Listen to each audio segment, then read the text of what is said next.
Hello friends, எல்லாருக்கும் வணக்கங்க. எல்லோரும் எப்படி இருக்கீங்க? நல்லா இருக்கீங்களா? இந்த பதிவு ஆரம்பிக்கிறதுக்கு முன்னால் இது வரைக்கும் சப்ஸ்கிரைப் பண்ணாமல் பார்த்துட்ருக்கீங்க இல்லையா, அவங்கெல்லாம் சப்ஸ்கிரைப் பண்ணிவிட்டு பார்க்கும்போது உங்களுக்கு பயனுள்ள பதிவெல்லாம் உடனுக்குடன் கிடைக்குங்க. இது வரைக்கும் சப்ஸ்கிரைப் பண்ணிவிட்டு பார்த்துட்ருக்கவங்களுக்கு நன்றிங்க. ஒரு விஷயம் நமக்கு தெரிஞ்சிருக்கும் போது மற்றவங்கிட்ட பகிரும் போது அவங்களுக்கும் பயனுள்ளதாக இருந்தால் எல்லாருக்கும் நல்லது தானுங்களா? அதே போல் எல்லாரும் எல்லா விஷயம் தெரிஞ்சுக்கிறதுல படித்தது கேட்டது அனுபவத்தில் வர்றது தான். இது என்னுடைய அனுபவமும் கூட வச்சுக்கலாம்.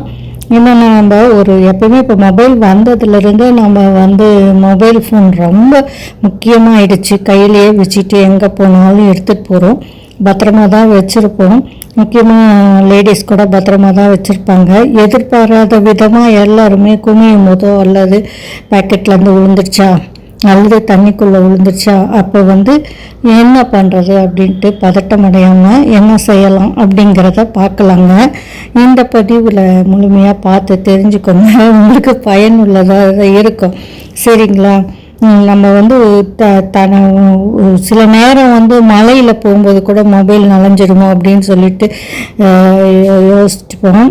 அப்போ நம்ம இதெல்லாம் பாலித்தீன் கவர்லாம் வச்சுட்டு கவர் பண்ணிப்போம்.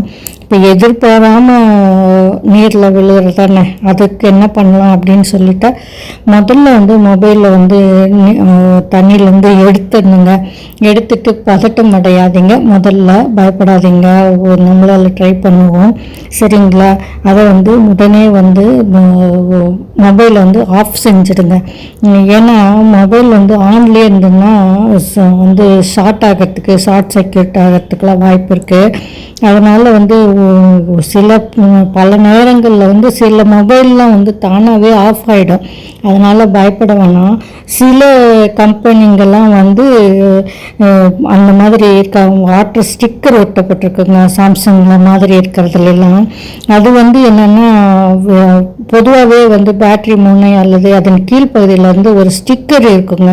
அது தண்ணியில் மூழ்கினா அது நிறம் சிவப்பாக மாறும் தன்மை இருக்குங்க. அப்போ மொபைலில் தண்ணி இறங்கியிருக்கா அப்படின்னு இதை வச்சும் தெரிஞ்சுக்கலாம். ஆனால் எல்லோரும் சாம்சங் உபயோகிக்க மாட்டோம் இல்லையா? அதனால் என்ன பண்ணுறதுன்னா, முதல்ல மொபைல் ஆஃப் செஞ்சுட்டு, ஆஃப் செஞ்ச உடனே என்ன பண்ணுங்கள், மொபைல் கவர் எடுத்துட்டு அதுக்கப்புறம் பேட்ரி எடுத்துடுங்க.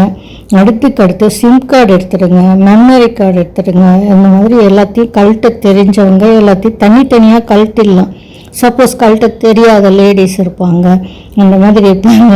அவங்கெல்லாம் பக்கத்தில் யாராவது இருக்காங்களா, பாய்ஸு அந்த மாதிரி ஹெல்ப் பண்ணுவாங்க. அவங்கக்கிட்ட கேட்டு, ஆனால் யார்கிட்டையும் ஆப்ரேட் பண்ண கொடுக்காதீங்க. ஹெல்ப் பண்ண கேளுங்க, கற்றுக்கோங்க, நீங்களே செஞ்சுக்கோங்க. அதெல்லாம் கழட்டிட்டு சுத்தமான காட்டன் துணியில் வச்சுட்டு எல்லாத்தையும் தொடச்சிட்டு அந்த மாதிரி பண்ணுங்க. சரிங்களா? பொதுவாகவேங்க எல்லா சிம் கார்டும் நீர் இறங்காத வண்ணம் தான் இருக்கும்.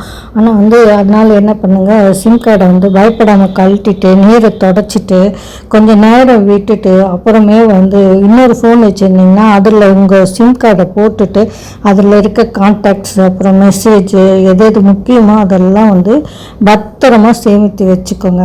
அப்புறம் மொபைலில் உள்ள நீரை வெளியேற்றணும் அப்படின்னு சொல்லி தண்ணி இருக்கும் இல்லையா அப்படின்னு சொல்லி பதட்டமாயிட்டு அதை போட்டு குலுக்கி அதை கமுத்தி அப்படியெல்லாம் பண்ணி தண்ணியை வெளியேற்றாதீங்க.